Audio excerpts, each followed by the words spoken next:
ऋषियों के पूछने पर किस कामना की पूर्ति के लिए कितने पार्थिव लिंगों की पूजा करनी चाहिए, इस विषय का कृपया वर्णन कीजिए। सूत जी बोले, महर्षियों, पार्थिव लिंगों की पूजा कोटि कोटि यज्ञों का फल देने वाली होती है। कलयुग में लोगों के लिए शिवलिंग पूजन जैसा श्रेष्ठ दिखाई देता है, वैसा कोई दूसरा साधन नहीं है।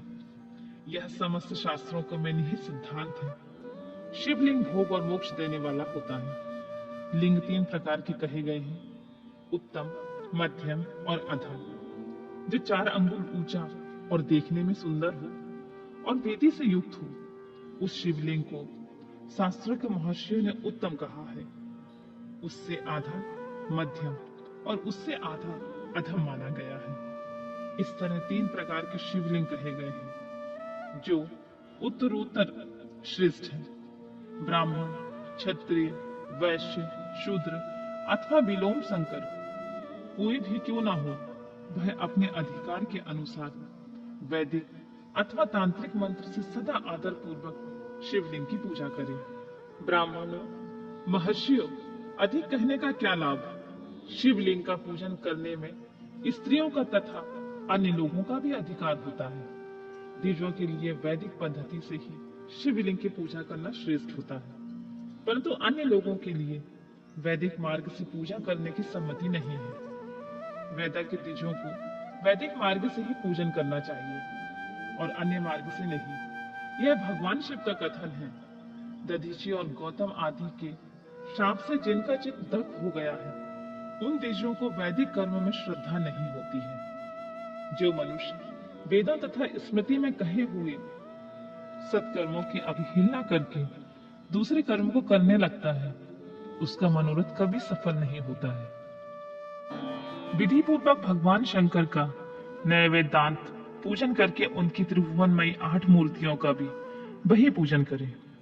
पृथ्वी, जल, अग्नि, वायु, आकाश, सूर्य, चंद्रमा तथा यजमान, ये भगवान शंकर की 8 मूर्तियां कही गई हैं। इन मूर्तियों के साथ साथ शर्व, भव, रुद्र, उग्र, भीम, ईश्वर, महादेव तथा पशुपति, इन नामों की भी अर्चना की गई है। तदनंतर चंदन, अक्षत और बिल्व पत्र लेकर वहां ईशान आदि क्रम से भगवान शिव के परिवार का उत्तम भक्ति भाव से पूजन करें। ईशान, नंदी, चंड, महाकाल, भृंगी, वृष, स्कंदन, कदर्पी, सोम तथा शुक्र, ये 10 शिव के परिवार हैं, जो क्रमशः ईशान आदि 10 दिशाओं में पूजनीय है। तत्पश्चात भगवान शिव के समक्ष वीरभद्र का और पीछे कीर्ति मुख का पूजन करके विधि पूर्वक 11 रुद्रों की पूजा करें। इसके बाद पंचाक्षर मंत्र का जप करके शतरुद्रीय स्तोत्र का, नाना प्रकार की स्तुति का तथा शिव पंचांग का पाठ करें।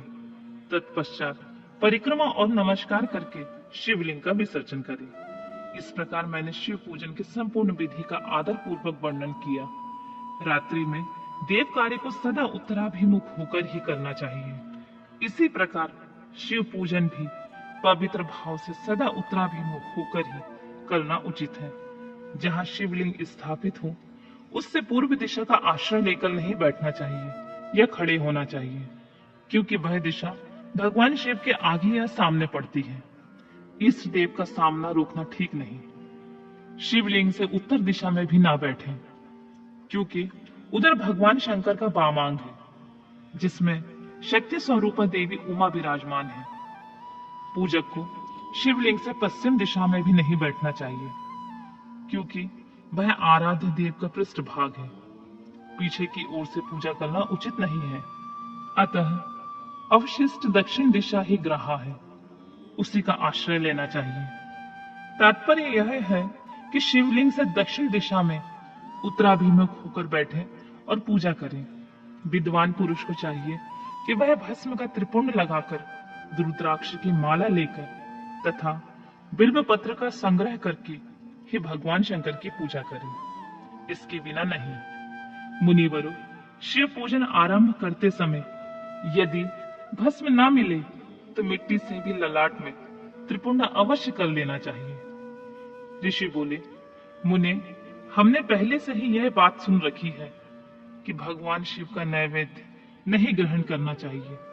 इस विषय में शास्त्र का क्या निर्णय है, यह बताइए। साथ ही बिल्व का महत्व भी प्रकट कीजिए। सूत जी बोले, मुनियों, आप शिव संबंधी व्रत का पालन करने वाले हैं, अतः आप सबको शत शत धन्यवाद है।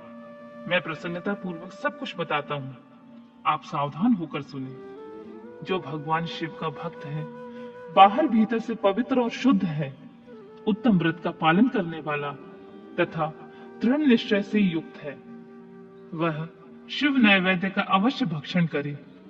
भगवान शिव का नैवेद्य आग्रह है, इसी भावना को मन से निकाल दें। शिव के नैवेद्य को देख लेने मात्र से ही सारे पाप दूर भाग जाते हैं। उसको खा लेने पर तो करोड़ों पुण्य अपने भीतर आ जाते हैं। आए हुए शिव नैवेद्य को सिर झुकाकर प्रसन्नता के साथ ग्रहण करें और प्रयत्न करके शिव स्मरण पूर्वक उसका भक्षण करें। आए हुए शिव नैवेद्य को जो यह कहकर कि मैं इसे दूसरे समय ग्रहण करूंगा लेने में विलंब कर देता है, वह मनुष्य निश्चय ही पाप से बंध जाता है। जिसने शिव की दीक्षा ली हो, उस शिव भक्त के लिए यह नैवेद्य अवश्य भक्षणीय हो जाता है। ऐसा कहा जाता है कि शिव की दीक्षा से युक्त शिव भक्त पुरुष के लिए सभी शिवलिंगों का नैवेद्य शुभ एवं महाप्रसाद है, अतः वह उसका अवश्य भक्षण करे। परंतु जो अन्य देवताओं की दीक्षा से युक्त हैं और शिव भक्ति में भी मन लगाए हुए हैं, उनके लिए शिव नैवेद्य भक्षण के विषय में क्या निर्णय है, आप लोग इसे प्रेम पूर्वक सुने। ब्राह्मणों, जहां से सालग्राम शिला की उत्पत्ति हुई है, वहां के उत्पन्न लिंग में रसलिंग, पारत लिंग में पाषाण, रजत तथा सुवर्ण से निर्मित लिंग में देवताओं तथा सिद्धों द्वारा प्रतिष्ठित लिंग में केसर निर्मित लिंग में स्फटिक लिंग में रत्न निर्मित लिंग में तथा समस्त ज्योतिर्लिंगों में विराजमान भगवान शिव के नैवेद्य का भक्षण चंद्रायण व्रत के समान पुण्यजनक है। ब्रह्म हत्या करने वाला पुरुष भी यदि पवित्र होकर शिव निमाल्य का भक्षण करे, उसे धारण करे, तो उसका सारा पाप शीघ्र ही नष्ट हो जाता है। पर जहां चंड का अधिकार है, वहां जो शिव निमाल्य हो, उसे साधारण मनुष्य को नहीं खाना चाहिए। जहां चंड का अधिकार नहीं है, वहां के शिव निमाल्य का सभी को भक्ति पूर्वक भोजन करना चाहिए। बाणलिंग, नर्मदेश्वर, लोह निर्मित स्वर्ण आदि धातुमय लिंग, सिद्ध लिंग, जिन लिंगों की उपासना से किसी ने सिद्धि प्राप्त की है अथवा जो सिद्धों द्वारा स्थापित है, वे लिंग, स्वयंभू लिंग, इन सब लिंगों में तथा शिव की प्रतिमाओं में चंड का अधिकार नहीं है।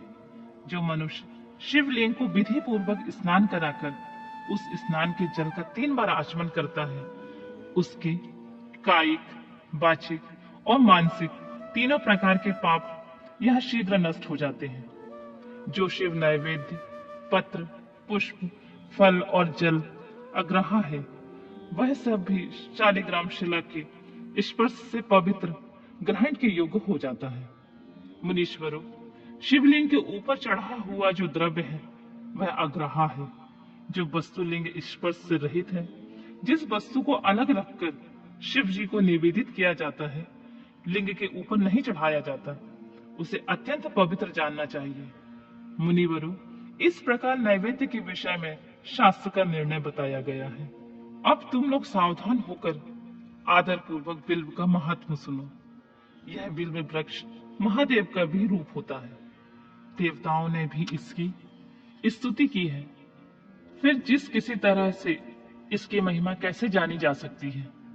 तीनों लोकों में जितने पुण्य तीर्थ प्रसिद्ध हैं, वे संपूर्ण तीर्थ बिल्व के मूल भाग में निवास करते हैं। जो पुण्यात्मा मनुष्य बिल्व के मूल रूप में लिंग स्वरूप अविनाशी महादेव जी का पूजन करता है, वह निश्चित ही शिव पद को प्राप्त कर लेता है। जो बिल्व की जड़ के पास जल से अपने मस्तक को सींचता है, वह संपूर्ण तीर्थ में स्नान का फल पा लेता है और वही इस भूतल पर पावन माना जाता है। इस बिल्व की जड़ के परम उत्तम थाले को जल से भरा हुआ देखकर महादेव जी पूर्णतः संतुष्ट होते हैं। जो मनुष्य गंध, पुष्प आदि से बिल्व के मूल भाग का पूजन करता है वह शिवलोक को पाता है और इस लोक में भी उसकी सुख संतति बढ़ती है। जो बिल्व की जड़ के समीप आदर पूर्वक दीपावली जलाकर रखता है वह तत्व ज्ञान से संपन्न हो भगवान महेश्वर से मिल जाता है। जो बिल्व की शाखा थामकर हाथ से उसके नए नए पल्लव उतारता है और उनसे बिल्व की पूजा करता है वह सब पापों से मुक्त हो जाता है।